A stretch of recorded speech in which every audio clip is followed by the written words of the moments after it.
Hoje nós iremos abordar um tema extremamente relevante e que afeta milhares de pessoas no mundo, o burnout. Olá, meu nome é Bárbara Sens e esse é o Bat Talks, um podcast que também é transmitido no YouTube. Aqui você vai encontrar conversas entre amigos sobre as aventuras de simplesmente sermos nessa vida. O objetivo é acrescentar algo no seu dia, uma inspiração, um insight ou uma reflexão. Pode ser uma ideia ou simplesmente uma risada. Portanto, sinta-se em casa e seja muito bem-vinda à nossa mesa. Primeiramente, eu quero agradecer a Maitá por estar cedendo esse nosso cenário lindo, aconchegante para essa nova temporada do podcast. A gente está muito feliz com essa parceria porque a Maitá tem muito a ver com o podcast. Ela fala com a alma, fala de natureza, fala de produtos veganos, sustentáveis e orgânicos, assim como as nossas conversas aqui no Batox, que são sempre muito sem filtro, muito de coração, muito de alma. E esse cantinho tá super especial, eu espero que vocês gostem. Então, muito obrigada, Maitá, por estar com a gente nessa nova temporada. Essa síndrome de esgotamento profissional, ela tem se tornado cada vez mais presente em nossa sociedade acelerada e hiperconectada. Para nos ajudar a entender melhor esse fenômeno, suas consequências e principalmente como lidar com ele de forma eficaz, eu tenho a honra de receber hoje aqui comigo a psicóloga Letícia Có. Seja bem-vinda! Obrigada! Você é especialista em saúde mental no ambiente de trabalho e você também trabalha com terapia cognitiva comportamental, correto? Isso. Uhum. Legal. E hoje, então, a Letícia vai compartilhar conosco alguns insights valiosos sobre o burnout, o não tratado, né? E como isso pode desencadear comportamentos compensatórios super prejudiciais. Isso mesmo. Então, Letícia, eu gostaria que a gente começasse primeiro definindo o que é o burnout, né? E se você pudesse explicar um pouquinho também, né? Quais são os alertas, os principais alertas de que a pessoa tá entrando em burnout e como diferenciar um burnout de um estresse do cotidiano. Sim. O burnout, ele é uma síndrome de estresse crônico relacionado às relações profissionais. Quais são os fatores que a gente vai considerar? Então, primeiro, a percepção pessoal. Como que esse profissional ele tem uma relação com o trabalho? É uma identidade que constrói ele com o trabalho. Existe um perfeccionismo colocado ali por parte dessa pessoa, uma exigência de alta performance, de alto desempenho. Então, isso tudo vai validando a relação do indivíduo com o meio profissional. E também tem a questão do meio onde ele trabalha. Então, assim, se tem ali uma liderança mais abusiva, se existe uma competitividade exagerada no meio do trabalho, se existe uma carga horária muito alta, metas inalcançáveis. Então, nesse sentido, o burnout ele se constrói. Por isso que a gente precisa entender quando nós atendemos uma pessoa que vem com uma demanda relacionada às questões profissionais, como que ela está construindo isso, como ela está vendo, identificando isso na vida dela para que a gente possa entrar com o tratamento, né? E aí ele pode ser um acompanhamento psicoterapêutico e, se necessário, em casos graves de burnout, entrar com um tratamento medicamentoso também em parceria com o psiquiatra. E quais seriam os primeiros sinais de alerta, assim, pra pessoa, né? Tô aqui, tô nesse estresse. Quais são os primeiros sinais de alerta, tipo, não, acho que isso aqui é um burnout? Acho que é legal a gente falar, então, tu tinha feito a pergunta da diferença do estresse, né, pro burnout. Então, o burnout, ele é o estresse crônico, ele tem que acontecer pelo menos 6 meses, no mínimo 6 meses, todos aqueles sintomas relacionados ao profissional, né, ao gatilho do ambiente de trabalho. E o estresse do dia a dia, ele é do dia a dia mesmo, assim, né? Ele é pontual. Então, óbvio que todo mundo vai passar por um momento de estresse no trabalho. Às vezes está com uma pressão maior, às vezes tem um projeto, um evento para entregar. Às vezes, o empreendedor, né? Eu sempre falo do burnout para o empreendedor, assim, de dar conta de tudo sozinho, de fazer o financeiro, a parte criativa, a entrega de serviço, um produto, um marketing. Então, vai ter esse momento mais de estresse, e aí a gente precisa identificar se esse estresse é contínuo, se a relação com o trabalho está adoecendo essa pessoa, ou se é algo pontual no qual ela conseguiu passar ali por aquele momento de estresse e seguiu a vida, digamos assim, né? Então, mais nesse sentido. E os sinaizinhos de alerta? A primeira fase do burnout, a gente fala que é a fase do idealismo. Então, é um profissional que ele está bem, ele está engajado, ele está motivado, ele não se importa de trabalhar aquelas horas a mais, a meta faz ele se motivar, ele está bem com a equipe, ele está entregando resultados para os clientes, porque aqui a gente está falando de vários tipos de profissional, né? Profissionais que são contratados, profissionais empreendedores, diretores. Então, vai depender muito da vibe que ele está naquele momento. Essa é a fase do idealismo, que ele está satisfeito com o que ele está produzindo, ele está se realizando profissionalmente. Deixa eu só te interromper, porque eu achei muito interessante que você falou também sobre a questão do empreendedor, que muitas vezes a gente associa, né, muito a, tipo assim, um trabalho que eu não gosto, né, um empregado, que tem um chefe chato e tal. E quando se trata do empreendedor, muitas vezes isso se confunde, porque a pressão é ele mesmo que se coloca, né, as metas é ele mesmo que se coloca, então você pensa assim, nossa, como é que eu tô entrando em burnout se eu mesmo sou, né, eu mesmo tô escolhendo tudo isso, né, eu achei super interessante.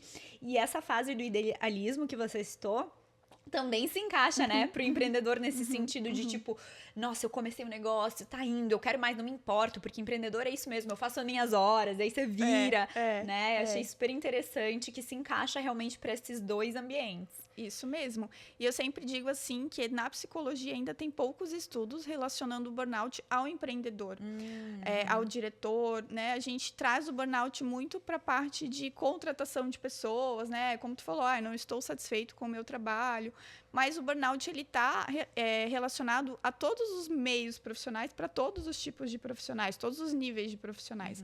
E eu sempre vejo pelas minhas próprias relações e pelas pessoas que eu atendo, que o burnout está muito associado a profissionais autônomos, a empreendedores, que realmente precisam dar conta de tudo sozinho, porque eles não têm uma equipe muitas vezes, né? Talvez tenha contratado uma pessoa para ajudar, mas toda a responsabilidade e pressão fica em cima dele. Então, seja da parte financeira, da entrega para o cliente, né? Seja um serviço ou produto, enfim.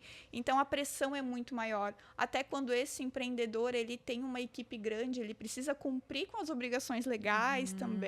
Então, tudo isso envolve a pressão que a gente tem com o trabalho. E aí vai desencadeando em questões pessoais na vida dessa pessoa. Aí a gente tem, então, a fase do racional, que é quando você começa a ver a verdadeira referência que o trabalho está tendo na sua vida. Então, aquelas cobranças excessivas já não te motivam mais. Aquela meta inalcançável já não supre mais a tua necessidade. Talvez comece a perceber um desalinhamento entre os colegas de trabalho. Às vezes, se perdeu o fit cultural, que a gente diz, né, do profissional, quando ele está bem engajado naquela empresa. Então, as coisas começam a vir de forma muito sutil. Para o empreendedor também, aquela motivação que ele tem de prospectar clientes, de fazer acontecer, já começa a diminuir. E aí, ali já é um sinal que as coisas começam a virar. Por quê? Ele começa a ficar mais desmotivado, né? Tem mais preguiça de realizar as funções relacionadas além de ao cor trabalho. de rosa sai. Isso, basicamente isso. Assim, ele já vê realmente por um lado muito mais racional. Eu não estou mais idealizando e fantasiando tanto. Eu estou sendo mais verdadeiro o que eu estou passando. E aí vem para a fase do quase burnout. E essa é a fase que eu digo que quem tem essa parte de autoconhecimento mais desenvolvido, né, que está mais atento aos sinais do seu corpo, percebe. Não está bem, né? Eu preciso procurar uma ajuda. Por quê? Na fase do quase burnout, os sintomas físicos aparecem. Então, aparece a insônia, a ansiedade, emoções mais deprimidas. O cinismo é muito marcante no burnout, então a pessoa ela já tem preguiça de outras pessoas.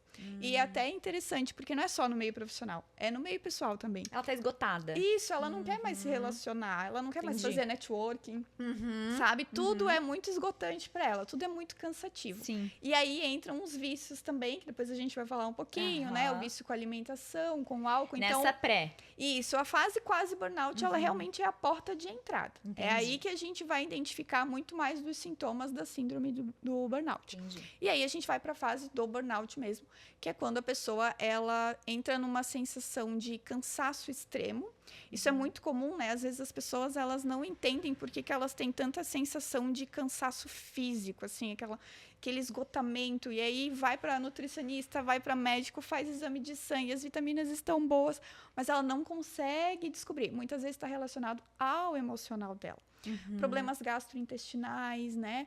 A questão de psoríase também. Autoimune, né? As doenças autoimunes. Doenças autoimunes. Então, a gente vê, assim, que na fase do burnout, realmente, esse profissional, ele já chegou... Já está sintomático mesmo no corpo. Isso mesmo, assim. Então, ele realmente vai precisar até, muitas vezes, entrar com um tratamento medicamentoso. Por quê? O estresse crônico, ele vai afetar as nossas funções neurológicas. Então, o estresse crônico, ele vai afetar a amígdala, o tálamo, o hipotálamo. Então, o nosso corpo, ele sente realmente, fisicamente, todos esses sintomas. E aí, a gente precisa ir a fundo para entender qual é a medicação, qual é a terapia mais indicada, porque as pessoas não vão deixar de trabalhar. E não é isso que a gente quer quando a gente fala que vai trabalhar a síndrome do burnout, que a gente vai conscientizar, obviamente. A gente quer trabalhar a percepção que essa pessoa tem com o trabalho, a relação. Porque lembra que eu falei lá no começo? Às vezes é uma percepção muito mais pessoal. Eu preciso ser perfeita, eu preciso entregar resultados. Muitas vezes é algo da pessoa. E aí aquele ambiente, ele já tem... mas uma predisposição para oferecer aquilo, e aí se torna uma bola de neve. Entendi. Não, faz muito sentido, muito sentido. Até quando a gente traz para esse âmbito mais do empreendedor mesmo, né? Tipo, foi a pessoa que escolheu aquilo, né? Então, claro, quando a gente pensa né, num CLT ali, que trabalha, enfim, é tipo... Ok, ele tem que cumprir certas regras que às vezes não foi ele que escolheu e tudo mais. Mas no fundo sempre tem essa questão da sua própria relação com isso tudo e o quanto você está se esforçando, muito interessante. E você tocou ali, então já vamos puxar esse gatilho ali, né? Que muitas pessoas elas recorrem ao álcool, principalmente, como uma forma assim, de se desligar do estresse do trabalho. Virou até uma coisa assim mais bem comum mesmo, assim, normalizado. Vou tomar uma taça de vinho para dormir, para relaxar, depois que chega do trabalho e tal, e virou uma coisa realmente bem normalizada. Então eu queria entender, né, como que o burnout ele influencia o aumento do consumo de álcool e quais são os perigos dessa associação? Sim. Bom, primeiramente, a questão da frustração. Lidar com o sofrimento psicológico é muito difícil. Principalmente quando a gente não tem um acompanhamento psicológico, quando a gente não está buscando um autoconhecimento, né, se desenvolver. E aí a gente procura recursos que vão acalentar a nossa alma. É porque dói, né? A gente lidar com essas questões. E aí essas coisas elas servem meio que como um anestésico. Né? Isso. E aí, esse profissional, que ele já está extremamente esgotado, ele vai procurar desses recursos. Então, o álcool, as comidas, né, mais açucaradas, mais gordurosas, que são mais palatáveis, também são uma opção para essa pessoa se anestesiar. E o álcool, ele tem uma questão que ele é muito vinculado ao relaxamento e ao dormir. E aí vamos lembrar que um dos principais sintomas do burnout é a insônia. E aí o que ele relaciona? Se eu beber uma taça de vinho, aí começa com uma, aí depois já não faz mais tanto efeito, aí vai aumentando, né? E a gente vai para um passo que é o alcoolismo. Mas voltando ali, né? Falando da relação do relaxamento. Ele dorme, ele vai fazer esse sujeito dormir de forma fácil, mas a qualidade do sono dele é totalmente disfuncional para o que o organismo dele precisa. Porque o álcool, ele realmente atua no relaxamento cerebral, porém, quando o sujeito está dormindo, o cérebro ele é prejudicado pelo álcool e aí ele não complementa as fases do sono, que ele deveria complementar, principalmente a REM. Exato. O álcool afeta diretamente o sono REM. E aí, essa pessoa, né, esse sujeito, ele vai acordar mais cansado ainda. Mas, no senso comum, ele dormiu. Ele conseguiu induzir o sono com o álcool. Só que aí ele não sustenta o sono. Ele vai dormir 4, 5 horas por noite. E aí, no dia seguinte, novamente, ele vai se sentir muito cansado, porque o sono não foi o suficiente.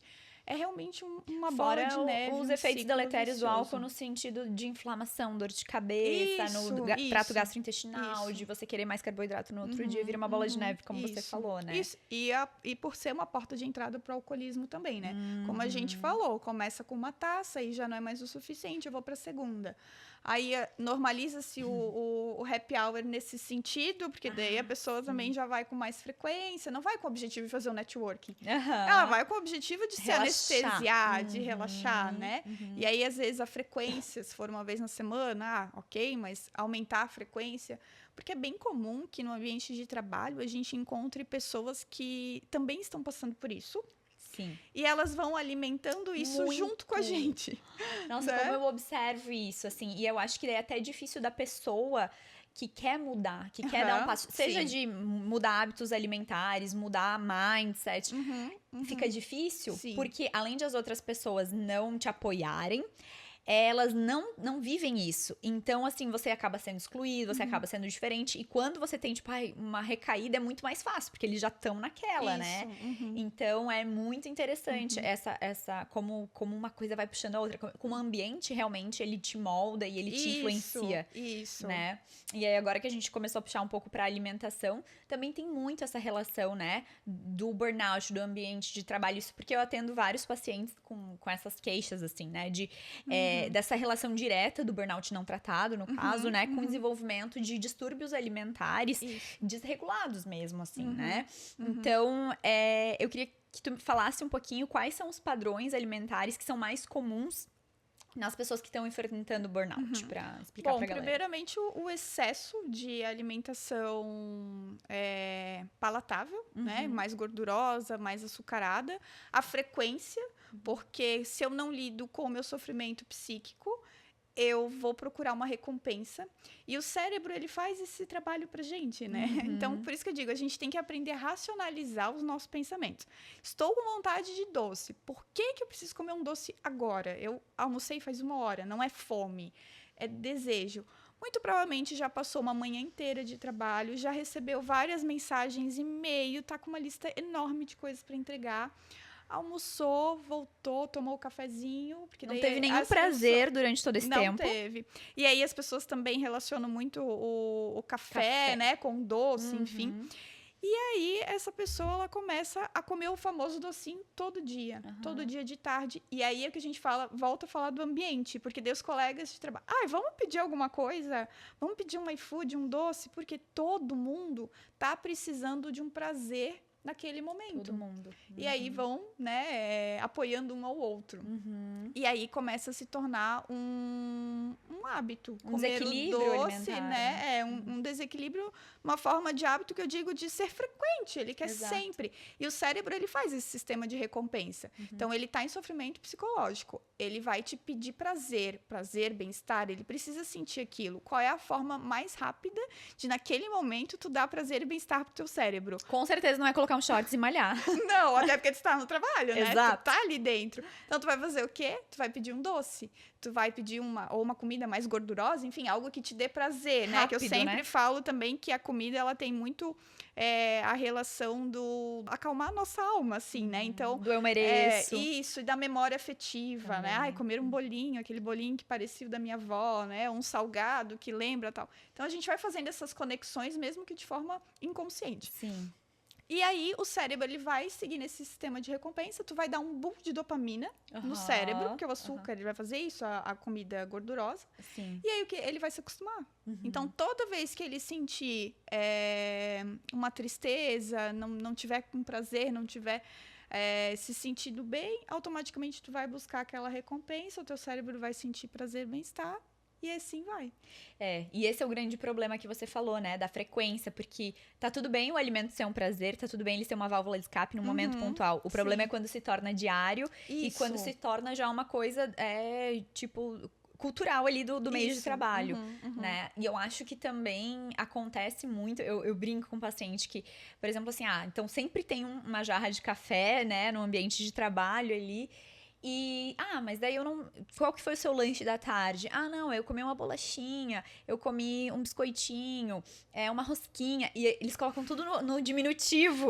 Sim, foi só uma balinha. Pra passa despercebido pelo cérebro. Como se não tivesse caloria, como se não tivesse... não faz mal, é só uma coisinha, uma coisinha. Mas mais uma, a tarde inteira se torna uma coisa que, tipo, realmente invisível, né? Que a pessoa não viu que consumiu, tanto pelo modo que ela tava consumindo, né? Eu acho que, tipo, é inconsciente, porque ela tá trabalhando, né? Ela não para comer esse negocinho. Sim. Quanto pela própria quantidade, Sim, né? sim. Então, eu acho que isso são grandes perigos. E aí, eu queria entrar até num outro negócio o que leva, muitas vezes, quando a gente tá nesse ambiente em que ou tá te levando pra um vício seja, né, às vezes não é álcool, não é comida, às vezes é compra, né? Pode ser outras coisas pode que hoje ser em dia, outros tipos de vício, com a né? compra online, Sim, né? Tipo, sim. É tudo que vai trazer esse boom de dopamina rápido pro teu cérebro. Então, se tu tem acesso ao celular ali e quer fazer uma compra online, isso já vai ser o suficiente pra tu compensar o teu cérebro, né? E aí, muitas vezes, digamos assim, a pessoa tá ali, ela não consegue, né? Tipo, imagina o meio, largar aquele, o docinho, a comida é o único momento. Aí, chega em casa cansado, não consigo fazer atividade física e tal. E não consigo ter um corpo legal, eu não consigo me sentir bem. Sim. E aí, a tua autoestima baixa mais ainda. Isso. Né? Porque a pessoa já tá com a autoestima baixa por todas essas questões. Sim. Fato. Ela se olha no espelho, ela vê o corpo dela mudar, ela vê que ela tá cheia de problemas. E aí, de novo, ela apela pelo que é mais prático e rápido. E a gente sabe que hoje em dia tá, assim, vendido à torta e à direita medicamentos para emagrecimento, principalmente, né? E aí, isso é mais um problema que vai mascarar, assim como o álcool, com outras coisas, o verdadeiro problema, né? E como sair disso? Olha, eu sempre digo que, infelizmente, as pessoas procuram a solução mais fácil. Quando eu falo que quando o sujeito ele tá em sofrimento psíquico, né, psicológico, ele não consegue sair dali, é porque ele pensa que o tratamento de um acompanhamento de terapia é muito tempo. Nossa, mas como assim? Eu vou ficar 8, 9 meses em acompanhamento psicológico, tentando entender a minha relação com o trabalho, ressignificar emoções, comportamentos. Exige dessa pessoa, né? E vai exigir também no sentido físico. De privação de muitas coisas também, né? Porque Saber na parte dizer nutricional não, é assim né? também. Eu não posso aprender a dizer não só pro doce que o colega do trabalho oferece. Claro. Eu tenho que aprender a me comunicar com o meu gestor, entender quais são os meus limites como profissional. Eu tenho que saber colocar limites com o cliente, entender qual é até onde eu posso ir, até onde eu posso entregar, porque como a gente está falando, né, o empreendedor ele tem que fazer de tudo um pouco, ele tem que se doar aquilo e aí ele vai se abandonando. Então, vejo que nesse sentido é realmente as pessoas criarem a consciência de que só depende única e exclusivamente delas, seja fazer uma reeducação de comportamento alimentar, profissional, se conhecer, se desenvolver, seja entrar para uma atividade física, né? Não tem fórmula pronta. Eu sempre digo isso. Não é receita de bolo, uma terapia. Letícia, ok, eu fiz uma consulta, a gente aplicou o inventário de escala de burnout, deu positivo, eu realmente tenho a síndrome, mas não tem uma receita pronta. Não é em 5 sessões que tu vai deixar de ter o burnout, né? Os sintomas de burnout podem durar até 4 anos, mesmo em tratamento. É muito longo, sabe? E aí, quando a gente lembra das fases do burnout, que são 4, e quando ela chegou no 4, ela já tá há muito tempo ali. Sim. Às vezes ela passou 1 ano e meio, 2. Quando não mais, né? Exato. Então, vai depender muito dela de querer se conectar consigo, de querer entender a importância que tudo isso tem para ela, né? Seja mudar a alimentação, mudar, às vezes, o trabalho, o foco. E isso tudo exige tempo também, né? Não, eu muito. identifico muito com você e eu acho que isso é tão importante, assim. Quando a pessoa chega pra mim, por exemplo, como nutricionista, realmente, o emagrecimento, ele também vai ser escolhas diárias. Vai demorar tempo, então você não vai se ver no espelho no outro dia já transformado e tudo mais. E por isso o acompanhamento psicológico conjunto também há um acompanhamento nutricional e o nutricional junto é tão importante, porque a pessoa precisa estar com essa cabeça preparada, porque senão ela vai ir pro mais rápido mesmo, que aí vão ter outras consequências também. Isso. Acho que até vou dar um exemplo meu, assim. Eu te chamei há 2 anos atrás, eu fiz uma consulta contigo, nem sei se faz 2 anos, 1 ano e meio, enfim. E eu tava num processo de trabalho muito pesado pra mim. E aí, quando eu construí tudo aquilo contigo, eu consegui aplicar por 30 dias. Eu tava super feliz. Mas aquilo se perdeu. Por quê? Porque o meu foco não era eu. O meu foco era dar conta do trabalho, de tudo que eu tinha para fazer. Eu ainda estava fazendo faculdade, eu tinha o meu trabalho, tinha muitas demandas pessoais também, familiar, casamento, casa. Então, eu entendi naquele momento que eu não ia conseguir. E aí, racionalmente, eu disse, tá, isso aqui eu não vou dar conta. Então, eu vou priorizar o que eu preciso dar conta. E agora eu te chamo e digo, eu sei que agora eu consigo dar conta de mim. Então, eu vou fazer isso. E faz quanto tempo? 2 anos. Então, a terapia, ela também vem para te mostrar os caminhos, porque famoso tudo não terás. Às vezes, a gente precisa fazer escolhas. Isso. E aí, as escolhas cabem única e exclusivamente a cada um. Para mim, naquele momento, eu tinha que me dedicar ao que eu estava comprometida do trabalho, a finalizar a minha faculdade, entende? Então, a gente vai passando por processos. E, muito provavelmente, se eu não tivesse em terapia naquele momento, eu não teria visto isso. Ia se frustrar. Porque eu fiquei muito decepcionada que eu só consegui fazer 30 dias. Nossa, poxa, eu vi resultado e eu queria... Mas eu não dava conta. Eu comia fora de casa o dia inteiro. Eu saía 7 horas da manhã, voltava 10 horas da noite. Chegava exausta, só queria uma coisa rápida. Exato. Comia na rua, comia na faculdade. O que tem? Salgado, máximo uma salada de fruta, uma salada. Mas aí tu vai pra comida... palatável. Sim. Tinha a sopa ali, tinha salada, mas pegar um Tô salgado, cansada, né? Eu mereço. E aí a gente entra nessa condição de se permitir. Sim. E aí é onde a gente vai se permitindo demais, e aí é a taça de vinho que é sempre para ajudar a dormir, é o salgado, é o doce, e a gente vai se perdendo. E agora tu até me fez lembrar que também tem muitos medicamentos para foco, para você dar conta de tudo também que estão sendo utilizados, assim, sem prescrição e tudo mais, que é justamente pra pessoa virar um robô. Ela produzir e nunca parar de produzir, até que uma hora mesmo com o medicamento vai dar uma pane, né? Não adianta, uma hora a conta chega, né? Eu acho que é por isso que também é importante a gente trazer esse tema aqui, porque existem soluções sim, tipo, pra anestesiar por um tempo, mas todas têm um tempo. Isso, Todas têm um tempo. É o tempo de tratamento, na verdade, né? Por isso que nenhum medicamento é recomendado tomar por conta própria, né? Principalmente tarja vermelha, tarja preta. O ideal é realmente fazer esse início de tratamento com um profissional, um médico, psiquiatra. Se você sente dificuldade de foco, muitas vezes... E aí, o que a gente fala, né? A informação, ela é ótima. Eu adoro a internet. Acho que todo mundo ter acesso é essencial. A gente tem muito mais informações hoje em dia. A gente pode pesquisar muito. Só que o excesso de informação também faz com que a gente tome medidas erradas, né? A gente tem atitudes e decisões erradas para nós. Então, muitas vezes, o paciente já... Não, eu tenho TDAH. Né? Eu preciso tomar uma medicação para aumentar o meu foco, porque eu não estou conseguindo desempenhar no ambiente de trabalho, e eu tenho um cargo importante, eu sou gestora, eu tenho metas para cumprir, eu tenho planilhas, eu tenho equipe. Mas, às vezes, o diagnóstico vem de onde? Do que ele viu na internet. E aí, ele mesmo já disse o tanto de coisas que ele faz ao longo do dia. Ou seja, o cérebro dele também precisa descansar, precisa dormir nas horas corretas, né, por dia, precisa ter uma prática de atividade física, senão realmente o cérebro não vai dar conta. E aí vai entrar com uma medicação de algo que não era necessário. Entende? Então, é um ciclo, realmente. E agora você falando sobre essa questão, né, de uma coisa atrás da outra, entra aquele mito das férias, né, que, eu vou tirar férias então, e eu vou voltar renovado e tá tudo certo. E o que acontece com aquele indivíduo que vai, tira férias, vive, né, a viagem maravilhosa dos sonhos, sem ter trabalhado os problemas estruturais? Isso. Vou trazer um exemplo para ficar mais claro das pessoas entenderem, assim, né, vou ser mais didática nesse sentido. Vamos pensar na Maria. A Maria, ela trabalha numa empresa de TI, ela tem um cargo de coordenação, ela tem equipe, ela já está naquela empresa há muitos anos, ela se desenvolveu lá dentro, ela começou como assistente, analista, agora ela é coordenadora.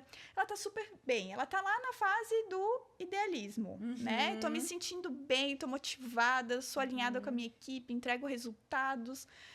E aí, simplesmente, sem ter nenhum feedback... a diretoria chama ela e diz, olha, agora a gente vai ter um gerente.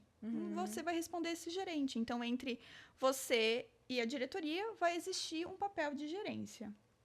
E aí, a Maria fica frustrada. Ela pensa assim, mas eu não recebi nenhum feedback de que eu não estava preparada para esse cargo. Eu me desenvolvi aqui dentro. Eu estou há anos trabalhando aqui.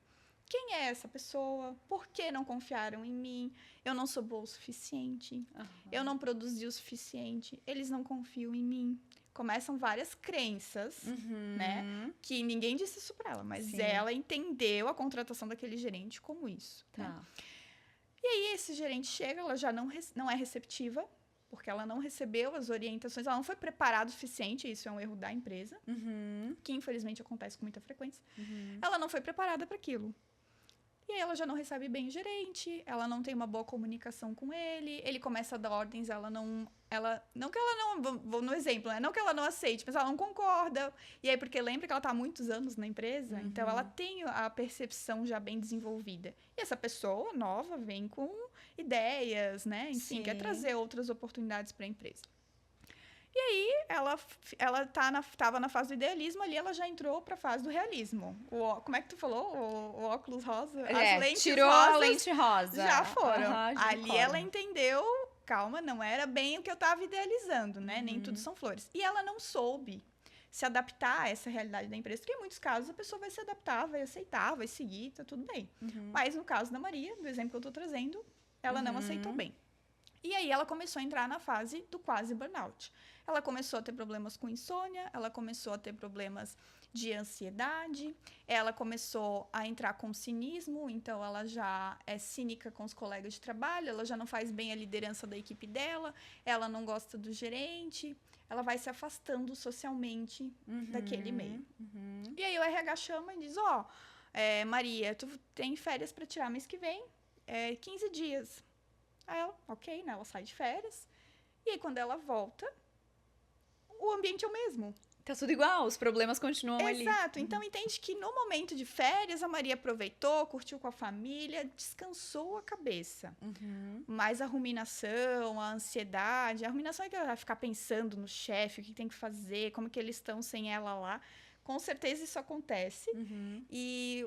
a crise de ansiedade, insônia, isso não passa em 10 dias. Ela pode até dormir melhor, porque ela já está um pouco mais aliviada de não estar naquele ambiente, lidando com aquele gerente específico, né? Com aquela frustração diária. Um ar, assim, né? Deu uma respirada. Isso.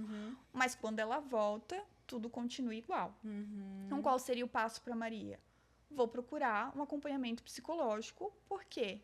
Vou entender os meus comportamentos, eu vou entender quais são as minhas crenças perante ao meu lado profissional, né, ao vínculo que eu tenho com essa empresa. Existe a possibilidade de eu aceitar essa transição, de eu me relacionar bem com esse gerente, ou não, para mim não tem mais chance, eu vou ter que ressignificar o meu trabalho, a minha profissão e seguir por um outro caminho.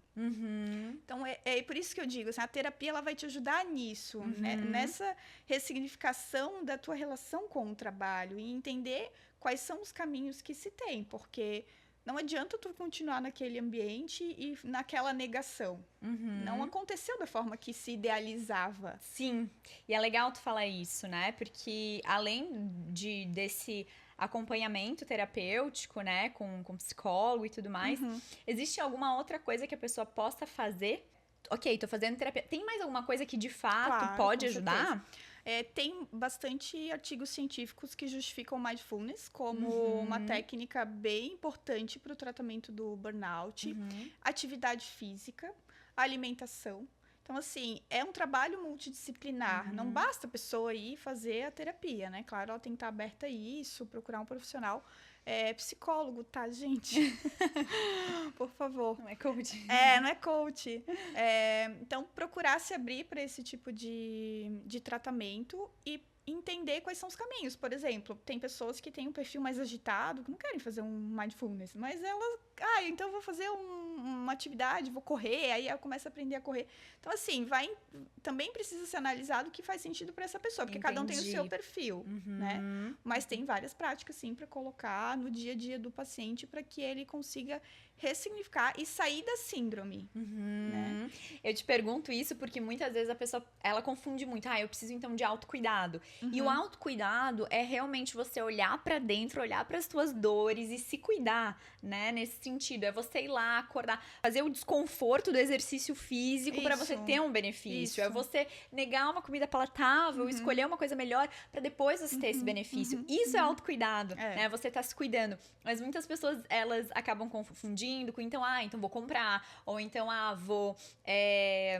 vou fazer um skincare, vou, tipo, sabe? O que também é muito legal, né? Pode vir ajudar e tal. Mas eu acho que o autocuidado primário, né? Ele tem que ser essa base, né? Isso, sim. A skincare é um cuidado secundário, vamos dizer, né? Primeiro, ela precisa se aprofundar no autoconhecimento dela, no desenvolvimento dela.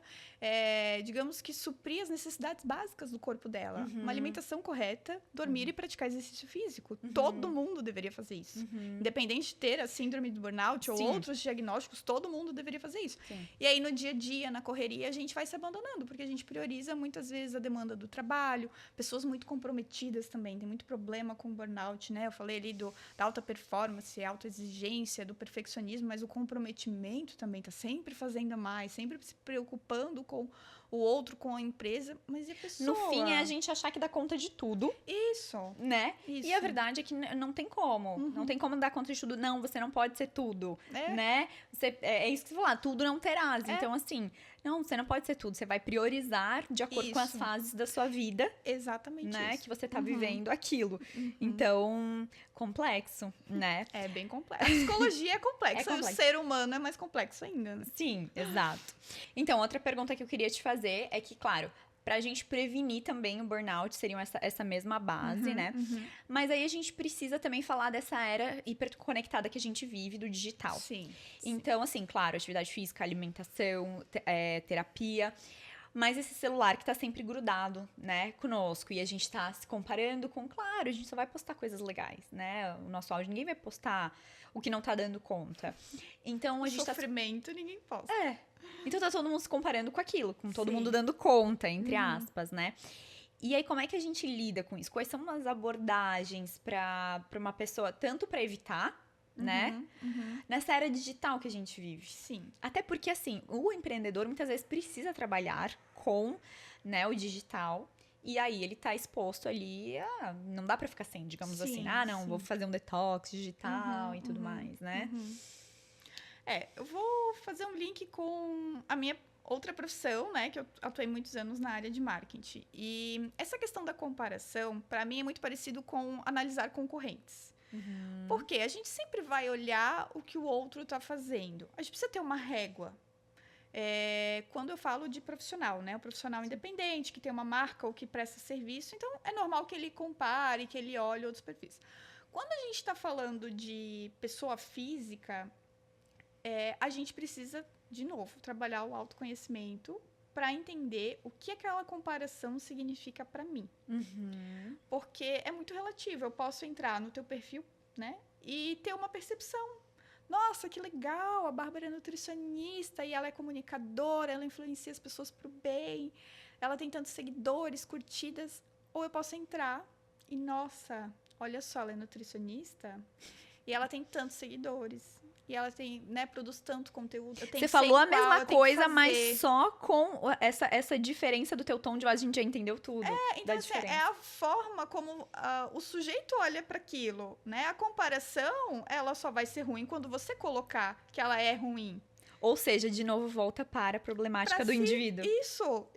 Ou seja, de novo volta para a terapia. Exato. No fim das contas, é isso. Se você tá vendo esse padrão, se tá vendo que é difícil abrir o celular. Sabe o que eu vejo?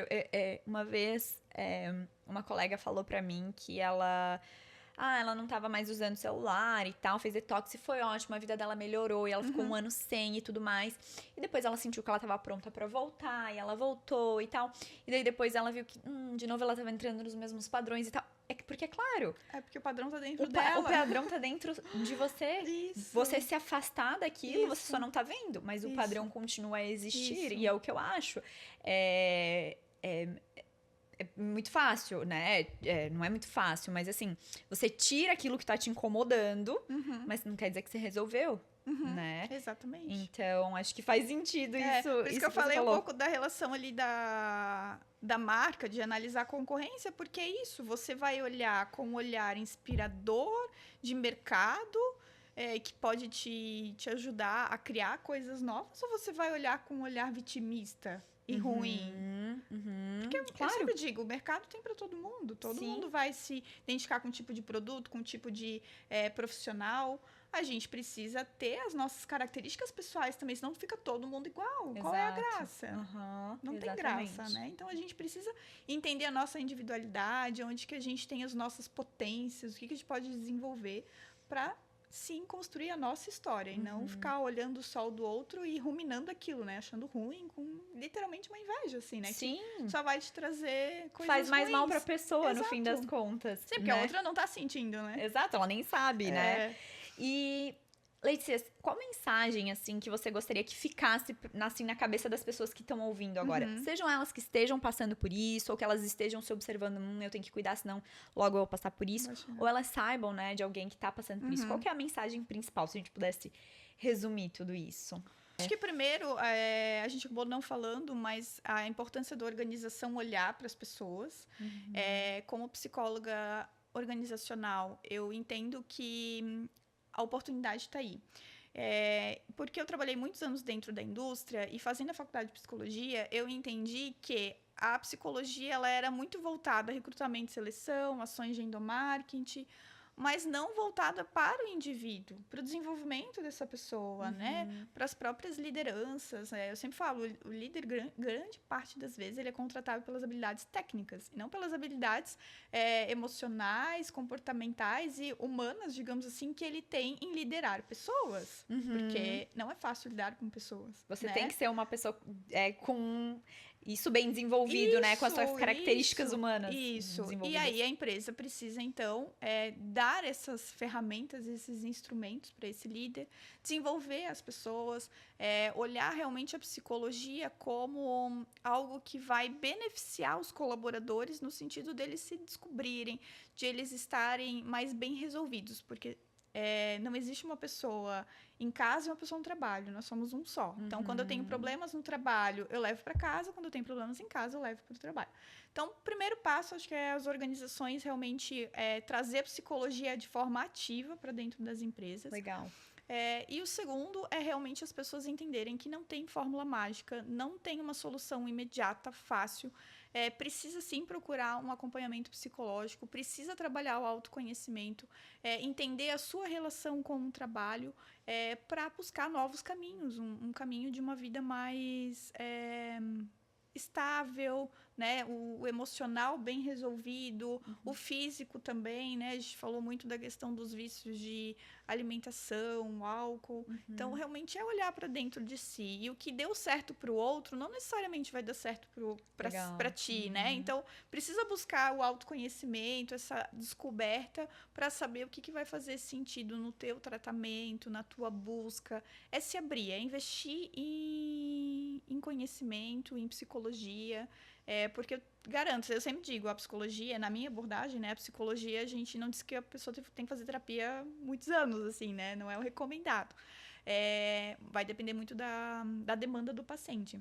Então, focar que é por um período que tu vai ter aquele investimento emocional mesmo, assim, de tirar para se conhecer, para entender as tuas relações, e depois, muito provavelmente, tu já vai ter mais habilidades emocionais para seguir sozinho. Para lidar sozinho, né?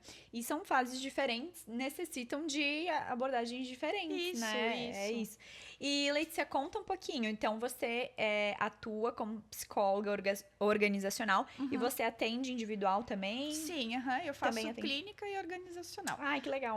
Então, tipo, quem se interessar também pode buscar por você. Sim. Fala tuas redes já pra gente não esquecer, pra quem quiser. O meu Instagram é leticiaco.psicóloga. Vai estar aqui embaixo também na descrição. Aí podem me chamar, lá tem meu site, tem meu WhatsApp também, me chama diretamente. E eu atendo online, atendo presencial em Itajaí Balneário e atendo as organizações também. Atendo empresas do Vale do Itajaí, Blumenau, Gaspar, Brusque, toda a região ali. E atendo para o litoral também. Você dá palestras, várias coisas, né? Sim, Super legal. Gente, eu realmente espero que, assim, esse episódio ele possa ter elucidado algumas dúvidas, algumas questões, possa ter trazido realmente luz, né? Para que vocês reflitam um pouquinho sobre os limites de vocês, sobre até onde a gente tá indo além, e também qual a hora de procurar ajuda. E, Letícia, eu queria muito te agradecer por isso, né? Por ter gerado tanto conhecimento e tanta reflexão que eu imagino que tenha gerado aí dentro das casas. Dá pra ver que você tá num caminho muito bonito, que você é apaixonada por isso, né? Sou mesmo. E você que realmente falou, não, vamos falar sobre esse tema. E eu acho de verdade que é um tema muito importante. Eu vejo em rodas de amigos, já vivi coisas parecidas também. Uhum. E a gente precisa conversar cada Sim. vez mais sobre isso. Porque muitas vezes a gente tá passando por isso e a gente normaliza, a gente acha que é normal, que a vida é assim. Uhum. Então, muito obrigada por elucidar, trazer tanto conhecimento pra gente e te espero para próximos assuntos. Eu quero. Gostei. Obrigada, Falei tá? bastante até, né? Não, amei, arrasou. Obrigada pelo convite, tá? Gente, até o próximo episódio na semana que vem. Tchau!